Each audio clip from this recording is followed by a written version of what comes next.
गुजरात। नेहा सारा काम खत्म करके सोने के लिए बेड पर लेटी।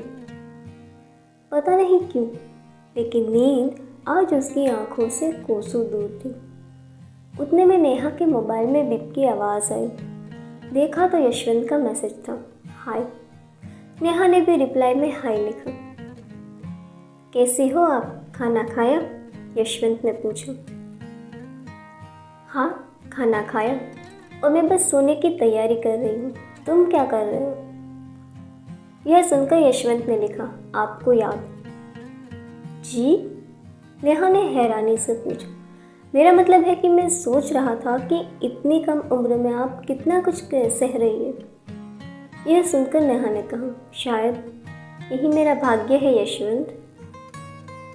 आपको नहीं लगता कि आप अपनी ज़िंदगी के अनमोल पल बर्बाद कर रही है? I mean, आप आपके लिए जीना कब शुरू कर रही है? यशवंत की बात सुनकर नेहा ने कहा, मैं कुछ समझी नहीं। मैं शादी के बारे में पूछ रहा था। शादी की उम्र निकल रही है आपकी। यह सुनकर नेहा ने कहा, पापा और भाई को अकेले नहीं छोड़ सकती और शादी इस जन्म में मुमकिन नहीं है। बिन माँ की लड़की से कौन शादी करेगा? यह सुनकर यशवंत ने कहा, अगर आप फ्री हो तो क्या हम कल मिल सकते हैं? यह सुनकर नेहा ने कहा, ठीक है। रामपुर। अमर रात को नैना के घर आया तो उसे देख नैना ने कहा, इतनी रात को एक विधवा के घर आना ठीक नहीं है, तुम चले जाओ यहाँ से। यह सुनकर अमर ने कहा, ये सब क्या है नैना? तुम इस हालत में इस गांव में क्या कर रही हो? ये मेरी नैना नहीं हो सकती। मेरी नैना तो शेरनी थी। यह सुनकर नैना ने कहा, वक्त के साथ सब कुछ बदल जाता है अमर। ये जानते हुए भी कि हम दोनों एक दूसरे से प्यार करते हैं, पापा ने मेरी शादी किसी और से करवा दी और शादी के दिन ही उसकी मौत हो गई। ससुराल वालों ने मुझे मनहूस कहकर घर से निकाल दिया और मायके में भी यही हुआ।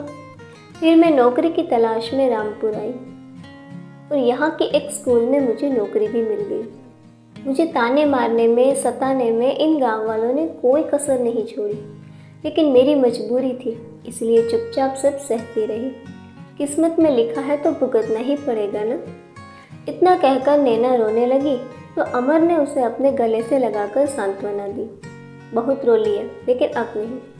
तुम भी जानती हो नैना कि अमर सिर्फ नैना का है। हम कल ही यहाँ से निकल जाएंगे और मुंबई जाकर शादी कर लेंगे। यह सुनकर नैना ने कहा, ये क्या बोल रहे हो तुम? शादी, और वो भी एक विधवा से? ये समाज क्या कहेगा, कभी सोचा है? इसका अंजाम क्या होगा, कभी सोचा है? यह सुनकर अमर ने कहा, भाड़ में जाए ये समाज। तुम्हें आज भी उसी समाज की पड़ी है जिसने तुम्हें इस हालत में छोड़ दिया। एक बार सारा डर छोड़कर अपने लिए जीने लगो नैना। ये हमारी ज़िंदगी है और इस पर सिर्फ हमारा अधिकार है। यह सुनकर नैना मुस्कुराई और अमर के गले लग गई। अमर ने कसकर नैना को अपनी बाहों में भर लिया। आई लव यू अमर। यह सुनकर अमर ने कहा, आई लव यू नैना। मुंबई। शिवम और राजू ड्यूटी पर खड़े थे, तभी माया वहां आई। माया को देखकर राजू ने मुंह बिगाड़ते हुए दूसरी तरफ कर लिया और हमारे शिवम भैया तो माया को देखकर सब कुछ भूल जाते हैं। नमस्ते सर, माया ने शिवम के पास आते हुए कहा। तुझसे बात कर रही है, राजू ने शिवम के कान में धीरे से कहा। तुम यहाँ? सब ठीक है ना? आंटी की तबीयत कैसी है अब? यह सुनकर माया ने कहा, माँ ठीक है सर, वो कल मैं जल्दी में आपको थैंक यू बोलना ही भूल गई। आपने मेरी इतनी मदद की, उसके लिए थैंक यू सर। यह सुनकर शिवम ने मुस्कुराते हुए राजू की तरफ देखा और धीरे से कहा, देखा, मैंने कहा था ना कि भूल गई होगी। यह सुनकर राजू ने कहा, अब ज़्यादा उड़ मत और बात कर। इट्स ओके माया, ये तो मेरा फ़र्ज़ था। यह सुनकर माया ने कहा, ये लीजिए, ये मेरा लाइसेंस है और ये मेरे बाकी डॉक्यूमेंट, और मैं दंड भरने के लिए भी तैयार हूँ। कहिए कितना देना है? यह सुनकर शिवम ने कहा, इसकी कोई ज़रूरत नहीं है माया, ये लो लाइसेंस और आगे से ध्यान रखना। ठीक है सर, बाय बाय। इतना कहकर माया वहाँ से चली गई और शिवम मुस्कुराता हुआ उसे जाते हुए देखता रहा।